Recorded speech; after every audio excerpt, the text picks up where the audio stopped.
하나님이 인생을 굽어 살피사, 이런 제목으로 같이 은혜를 사모하겠습니다. 하나님이 인생을 굽어 살피사. 사람들은 사람을 평가르고 구분하고 또 비판하기를 참 좋아합니다. 자기 나름대로 기준이 있어요. 부자들은 부자이기 때문에 있는 자와 없는 자로 구별해요. 그렇게 하기가 쉬워요. 또 배운 자는 배운 자와 못 배운 자로 구분해요. 또 그리고 얼굴이 좀 잘난 사람들은 또 잘난 것으로 못난 것으로 구별하고, 또 성공한 사람들은 또 성공하고 또 실패하는 것으로 구분하고. 여러분, 그러죠 보면. 근데 우리 하나님도 구분하기는 구분하시는데 이런 것하고 구분하지 않아요. 이런 것을 가지고 구분하지 않아요. 만약에 우리 하나님께서 이런 것을 가지고 저를 구분한다면 저는 아마 우리 하나님 앞에 나가지 못했을 것 같아요. 하나님의 문턱에도 가지 못했을 것 같습니다. 우리 하나님은 어떻게 구분하시느냐 하면은 지혜로운 자와 어리석은 자, 지혜로운 자와 미련한 자로 하나님께서 구분하시는 거예요. 성경을 보니까 지혜로운 자는 그 마음에 하나님이 있는 자, 그리고 어리석은 자는 그 마음에 하나님이 없는 자라고 구분하셔요. 시편 14편에도 그 말씀이 있는데 오늘 본문에도 그 말씀이 있지요. 여러분 1절 말씀 다시 한번 읽어보실까요? 어리석은 자는 그의 마음에 이르기를 하나님이 없다 하도다. 그들은 부패하며 가증한 악을 행하며 선을 행하는 자가 없도다. 하나님께서 구분하시는데 지혜로운 자와 어리석은 자로 이렇게 구분하시는 거예요. 저와 여러분은 지혜로운 사람이에요? 어리석은 사람이에요? 지혜로운 사람이죠. 마음에 하나님을 모시고 또 하나님의 뜻을 깨닫고 말씀에 순종하며 살아가는 사람들은 세상에서 못 배웠어도 지혜로운 자예요. 못 가졌어도 지혜로운 자고 못났어도 지혜로운 자입니다. 그래서 2절 보면 우리 하나님께서 이런 사람을 찾는데, 2절도 같이 한번 읽겠습니다. 2절입니다. 하나님이 하늘에서 인생을 굽어 살피사 지각이 있는 자와 하나님을 찾는 자가 있는가 보려 하신즉. 물론 이 9절의 결론은 그런 사람이 하나도 없다라고 끝나지요. 3절 보면 각기 다들 더러운 자가 되고 선을 행하는 자가 한 사람도 없다 그랬습니다. 그렇지만 저는 2절 말씀, 하나님이 하늘에서 인생을 굽어 살피사, 이 말씀에 위로와 도전을 받았어요. 어두움 속에, 캄캄한 어두움 속에 환한 빗줄기 한 줄이 딱 오는 것처럼 제가 이 말씀에 큰 위로와 도전을 받았습니다. 오늘 이 시간 제가 받은 은혜, 우리 모두와 함께 나누고 싶습니다. 여러분에게도 이런 큰 은혜를 주시기를 축원합니다. 이 말씀을 생각 없이 읽으면 그저 그냥 지나가는 말처럼 들리지만 이 말씀을 묵상하고 또 묵상하고 또 묵상하니까 정말 하나님께서 보시는 것처럼 느껴지는 거예요. 하나님께서 허리를 굽혀서 내려다 보시는 것처럼, 굽어 살피사 이 말은 허리를 숙여서 친절하게 내려다 보시는 그 모습이거든요. 굽어 살피사. 국어사전에 여러분 한번 보세요. 허리를 숙이고 친절하게 내려다 보는 그 모습이 굽어 살피사. 실제로 하나님께서 나를 보시기 위해서 고개를 숙이고 내려다 보시는 그 마음이 느껴지는데, 정말 손을 들고 하나님 앞에 손을 들고 손짓하고 싶을 정도로 그 말씀이 느껴지는 말씀이에요. 너무나 친절하게, 너무나 친밀하게 내려다보시는 하나님을 향해서 손짓을 하고 싶을 정도의 이 느낌, 저와 여러분의 있기를 축원합니다. 그런데 우리 하나님께서 무엇을 보시려고 하늘에서 굽어 살피십니까? 당신을 찾는 사람이 있는가? 나를 찾는 사람이 있는가? 이 말씀은 바로 하나님의 뜻을 깨닫고 이 말씀에 순종해 가는 사람이 있는가라는 말씀이죠. 하나님의 뜻을 깨닫고 그 말씀에 순종해 가는 사람이 있는가 보시기 위해서 이렇게 찾고 계신다는 거예요. 제가 이 교회에 부임하고 난 이후부터 지금까지 계속해서 매 순간순간 예수님을 바라보자 이 말씀을 전하였습니다. 물론 내용들은 다르지만 언제나 결론에 가서는 예수님과 친밀히 동행하자 이 말씀을 증거했습니다. 많은 성도님들이 잘 따라주시지요. 어떤 분들은 정말 힘들어하신 분도 계시고 하루에 한 번도 예수님을 잊고 사는 분은 분명히 안 계실 거예요.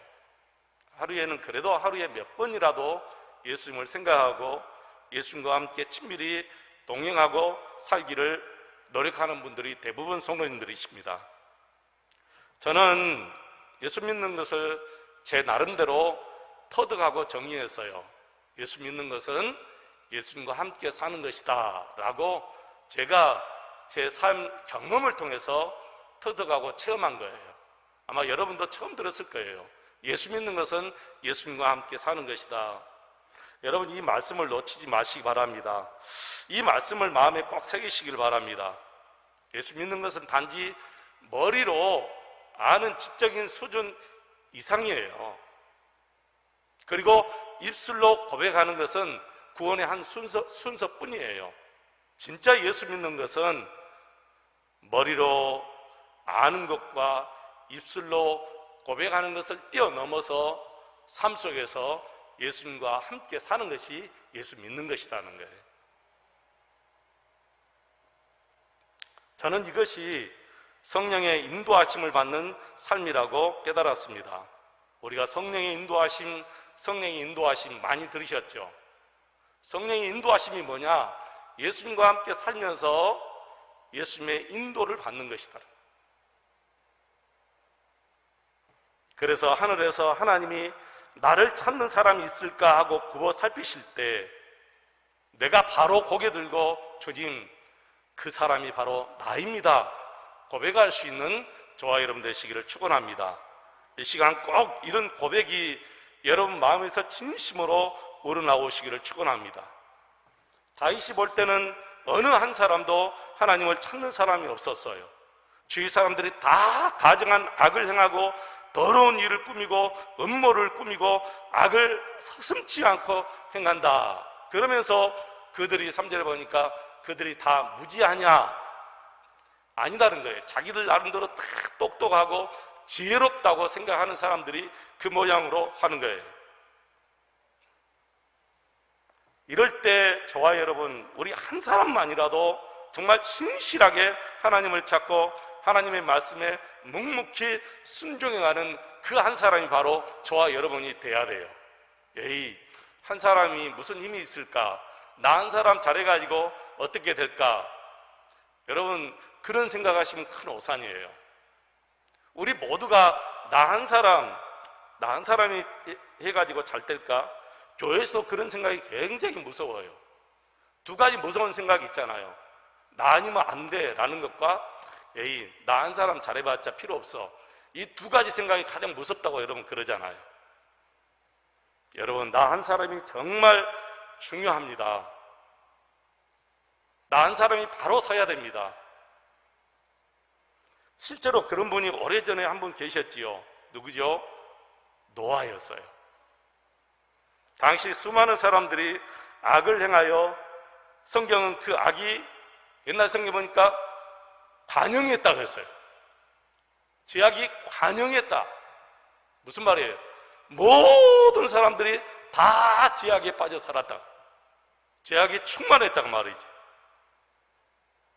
그럼에도 불구하고 성경은 그 시대 한 사람 노아를 향해서 이렇게 증언합니다. 노아는 당대의 완전한 사람이요 의인이었다.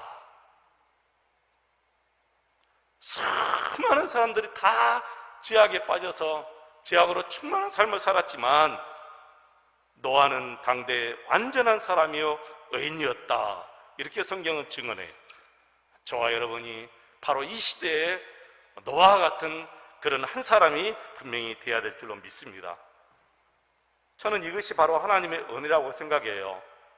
저와 여러분이 이 시대에 하나님을 믿고 하나님의 뜻을 따라 순종하며 살아가는 그 의인, 바로 그 한 사람.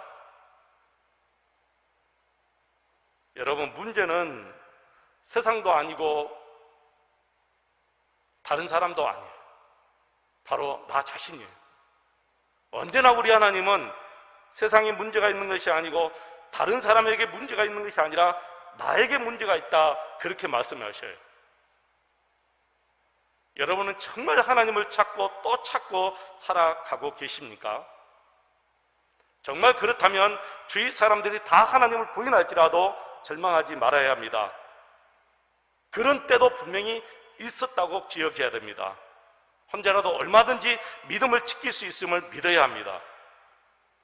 이렇게 영적인 눈이 뜨고 나면 혼자가 아니라 정말 나와 함께 믿음을 지키는 많은 사람이 있다는 것을 분명히 깨닫게 돼요. 제가 두려운 것은 하나님을 믿는다는 성도들조차 예수님을 바라보지 않고 산다는 것입니다. 이게 너무 두려워요. 나는 예수님을 부인하지 않아. 우리는 이렇게 곧잘 대답을 합니다. 그러나 여러분, 한번 생각해 보시기 바랍니다. 입술로는 예수님을 부인하지 않고 나 예수님을 믿는다 할지라도 삶 속에서 예수님과 함께 동고동락하지 않고 희노애락을 함께 누리지 않는다면 그건 예수님을 믿는 것이 아니다는 거예요.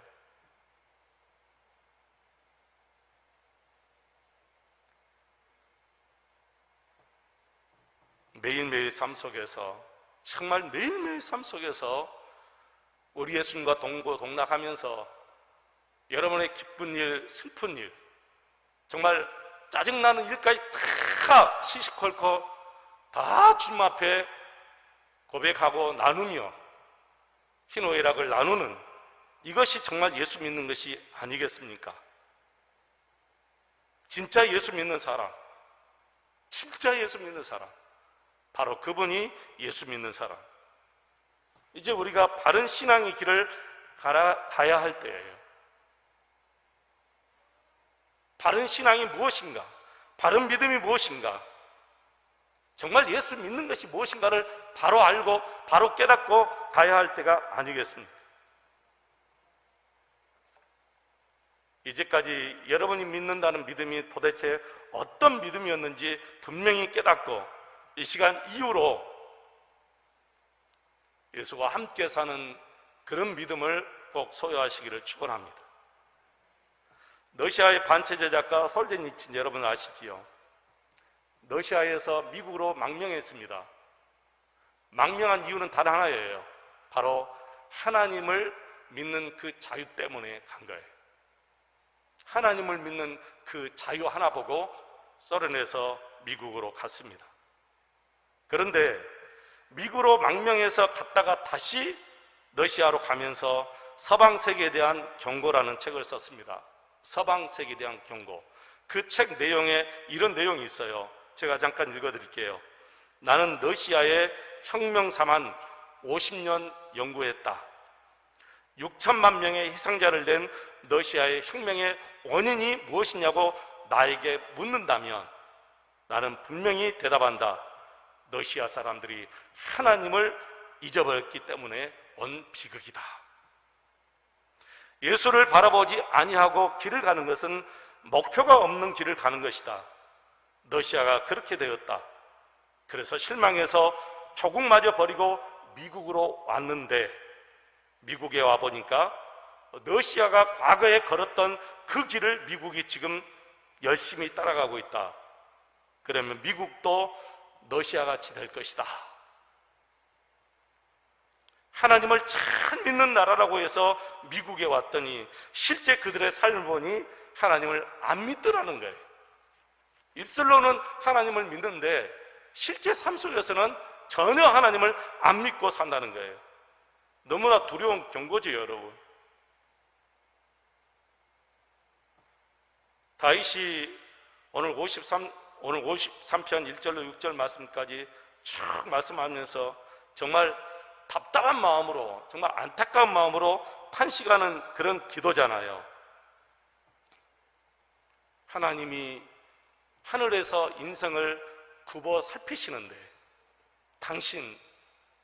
당신을 찾는 사람을 있는가 굽어 살피시는데 다들 한 가지로 가증한 악을 행하며 죄악의 길을 가며 음모를 꾸미며 죄악이 충만한, 그래서 하나님을 찾는 사람이 한 사람도 없다, 그렇게 얘기합니다. 사랑하는 성도 여러분, 입술로는 하나님을 믿는다고 고백하지만 실제 삶 속에서 하나님을 부인하고 내 마음대로, 내 생각대로, 내 마음대로 살아가는 우리 그리스도인들이 어찌 하나님의 심판을 피할 수 있겠습니까? 오늘 우리는 여기서 결단해야 됩니다. 하루를 미루면 그 하루가 일주일이 돼버려요. 또 일주일을 미루면 그 일주일이 한 달이 돼버리고, 한 달을 미루면 그 한 달이 1년이 돼버리고, 그렇게 해서 1년, 2년, 3년 가는 것이 결국에는 우리가 여기까지 왔어요. 그때는 이미 늦습니다. 이 시간 결단해야 돼요. 내 믿음이 정말 참 믿음인지, 내가 진짜 예수 믿고 사는지. 지난주에도 말씀드렸습니다. 우리가 하루 끝마치는 저녁에 침상에 올라가서 잠자기 전에 내가 정말 하나님 믿고 사는가? 내가 정말 하나님 믿고 사는가? 내가 한 번만이라도 하나님을 믿어보았는가? 자기 자신에게 묻고 또 묻고 하다 보면 답이 나옵니다. 내가 진짜 하나님 믿고 사는지, 내가 지금까지 살면서 단 한 번만이라도 하나님 믿어보았는지 답이 나와요. 하나님이 답이 주셔요. 이 믿음의 양심을 통해서 하나님께서 저와 여러분에게 답을 주십니다. 정말 하나님을 믿고 살지 않는다면 결단해야죠. 늦지 않았습니다. 지금이라도 결단하고 매일매일 하나님 믿고 살아야 돼요. 예수님과 함께 살아야 됩니다. 동고동락해야 됩니다. 예수님과 희노애락을 즐겨야 됩니다. 함께 나누어야 됩니다. 예레미야 29장 13절에 보면 너희가 전심으로 나를 찾고 찾으면 나를 만나리라 말씀하셨어요. 그러므로 우리는 하나님에 대하여 걱정하지 말고 우리 마음만 분명히 확인되면 되는 거예요. 나는 정말 하나님을 찾고 갈망하고 있는가? 사람들은 모른다 할지라도 하나님은 내 마음 아시잖아. 가끔 우리가 쓰는 말이 있어요. 정말 내 속을 좀 보여줄 수 있다면 좋겠다. 어떤 사람에게 오해받을 때 다 설명하고도 상대방이 믿어주지 않을 때는 정말 답답해. 내 속 보여주면 참 좋겠다. 그렇게 얘기할 때가 있어요. 부부간에도 그렇게 얘기할 때가 있고 친구간에도 그렇게 얘기할 때가 있어요. 그러나 하나님 앞에서는 그런 걱정할 필요가 없어요. 하나님은 다 아시기 때문에, 우리 마음을 다 아시기 때문에 그런 걱정할 필요도 없습니다. 천국의 열쇠라는 소설을 쓴 크론이라는 영국의 의학 박사가 있습니다. 천국의 열쇠.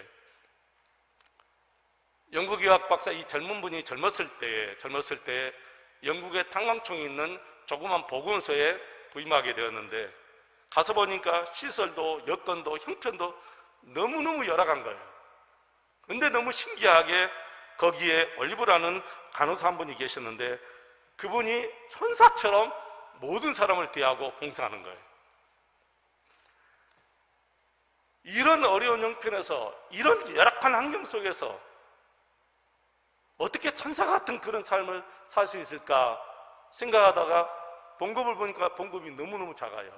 그래서 이 크로닌 박사가 이 간호사에게 이렇게 말했답니다. 당신은 월급을 더 받아야 합니다. 그것은 이 주민도 알고 하나님도 알 것입니다. 그때 그 올리버라는 간호사가 너무 진지하게 이렇게 대답했답니다. 크로닌 박사님, 하나님께서 제가 그만한 가치가 있다고 알아주시면 그걸로 만족합니다. 여러분, 과연 이렇게 하나님을 믿습니까? 하나님이 알아주시면 저는 그걸로 만족합니다. 가끔 주보 헌금란에 자신의 이름이 빠진 것을 여러분 경험하시지요? 아마 거의 대부분은 한 번쯤은 빠졌을 것 같아요. 그때 여러분 반응이 어떠세요?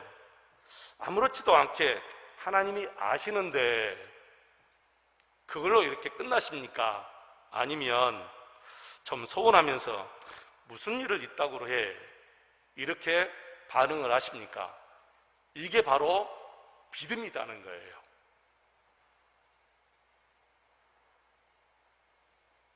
제가 서울에 있을 때 매년마다 여러 번 해요. 매년마다 여러 번 하는데 그거 온전히 제 차지지요. 얼마나 신경이 곤두세우면 그것 때문에 연말만 되면 아주 스트레스가 계속 받는 거예요. 밤새서 하나하나 일일이 사진 맞추고 이름 맞추는데 이름하고 사진이 완전히 바꿔진 사람이 있는 거예요. 그리고 빠져버린 사람이 있고, 담임 목사님 노발 대발하면서 난리 칩니다. 아주. 왜 그럴까요? 목사님도 담임 목사님도 속상하지. 왜냐면 당신 같으면 이해하는데 이걸 받아보는 성도 입장에서 보면 이건 진짜 난리가 아니까. 책임은 온전히 담임 목사가 져야 되니까. 그러니까 담임 목사님은 부목사인 저희들에게 아주 난리칩니다. 아주 얼마나 꾸중하는지 몰라요. 다시는 정말 이거 안 하고 싶을 정도로 꾸중해버려요. 그런데 2년이나 3년이나 가끔 한 번씩 이렇게 열람 만들면 좋은데 몇 년마다 이렇게 열람을 만드니까 연말만 되면 이것 때문에 스트레스가 엄청 생겨요. 그래서 그 다음에는 잘하려고 또 해요. 근데 또 실수가 또 나와. 그런데 희한하게 더 이상은 얘기하지 않겠습니다. 빠지는 분들 보면 또 그래요. 그분들이 또 시험에 들어요. 그때 우리 반응이 있어요. 그래, 아무리 열심히 하려고 해도 이렇게 실수할 때가 있지. 이렇게 가볍게 넘기는 분들이 있는가 하면 왜 이름이 틀렸냐, 이거 왜 얼굴은 난데 이름이 이러냐, 그것 때문에 시험에 들어서 안 나오신 분도 있고 너무너무 아주 힘들고. 저는 이것이 믿음이라고 생각합니다. 정말 이것이 믿음이다. 하나님을 믿는 믿음. 하나님은 아시는데 하나님이 아시면 되지. 제가 이 시간 여러분과 꼭 하고 싶은 것은 구원받았다는 교리적인 확신이 아니라 주님과의 친밀한 관계가 얼마나 더 깊어지느냐. 교리적인 믿음은 삶 속에서 나를 구원할 수 있는 믿음이 못 돼요. 진짜 절망에 봤을 때 교리적인 믿음은 거기에서 나를 일으킬 수가 없어요. 그러나 삶 속에서 예수님과 함께 동고동락하는 그 믿음은 어떤 절망의 자리에서도 나를 일으킬 수 있는 믿음이 되는 거예요. 여러분, 남녀가 만나서 연애하고 그리고 결혼하기로 약속해요. 그리고 결혼합니다. 우리 정아세라 잘 들어봐요. 남녀가 만나서 연애하고 결혼해요. 아니, 결혼을 약속해요. 그리고 사귀다 결혼식 올려요. 그걸로 끝이에요? 아니죠. 그걸로 결혼이 끝입니까? 결혼식을 올렸다고 결혼이 끝나는 게 아니에요. 그때부터가 시작이에요. 그때부터가. 함께 인격적인 교제를 계속해서 나누고 가야 돼요. 남편과 아내가 계속해서. 근데 대부분의 남편들이 어때요? 아침에 밥 먹고 출근하면 하루 종일 한 번도 전화하지 않아요. 그리고 자기 일에만 열심히 다가 저녁에 돌아와서 아내가 또 밥 해주는 밥 먹고 자자. 그리고 또 자고 아침에 또 일어나서 밥 먹고 나가서 하루 종일 자기 일을 열심히 하고 한 번도 전화하지 안부도 안 묻고. 물론 신혼 때야 하겠지요. 신혼 때 그렇지 않은 분이 어디 계세요? 신혼 때는 누구나 다 하는 거예요. 그러나 2년, 3년이 가고 5년, 10년이 가도 계속해서 전화도 하고 또 안부도 물어주고 잘 있느냐, 무슨 일이 없느냐, 계속해서 이런 교제를 나눠야 부부관계가 더 깊어지는 거예요. 그래야 거기에 공감 능력이 생기는 거예요. 저녁에 아내가 밥 다 먹고 여보 우리 거실에 앉아서 저 하늘의 달을 보고 별을 보면서 커피 한잔 합시다. 당신이나 마셔. 그러거든요. 이게 공감 능력이 없는 거예요. 그렇게 우리가 살아오는데 무슨 여러분 부부간에 친밀한 교제가 있고 깊은 어떤 나눔이 있겠습니까? 그런데 너무 이상하게 예수님과의 관계를 꼭 그렇게 하고 사는 성도들이 있어요. 예수님과의 관계도 그렇게 지금 맺고 사는 거예요. 저녁에 와서 밥 먹고 자고 아침에 밥 먹고 또 가고 주일날 예배 드리고 가고 그리고 일주일 내내 자기 생활하고 성경은 아예 한 구절도 읽어보지 않고 놔뒀다가 주일날 또 와서 예배 드리고 또 가고 어쩌면 이렇게 부부관계와 예수 믿는 것이 똑같습니까 여러분? 예수 믿는 것, 부부관계 이렇게 끝내야 됩니다. 여기서 이제 끝내야 돼요.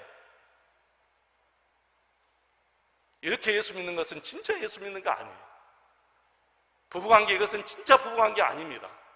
이 모든 것은 여기서 다 끝내고 새롭게 시작해야 돼요. 늦지 않았습니다 여러분. 우리 이 시간 결단하십시다. 결혼 생활도 우리 젊으신 분들 결혼 생활도 이렇게 해왔다면 여기에서 끝내야 됩니다. 남편들 밖에 나가서 일하면 바쁘시죠. 정신없을 때도 있을 것입니다. 그래도 밥 먹을 때는 있잖아요. 밥 먹잖아요. 왜 밥 먹고 전화 한 통하지 못하고 왜 커피 마시면서 전화 한 통하지 못합니까?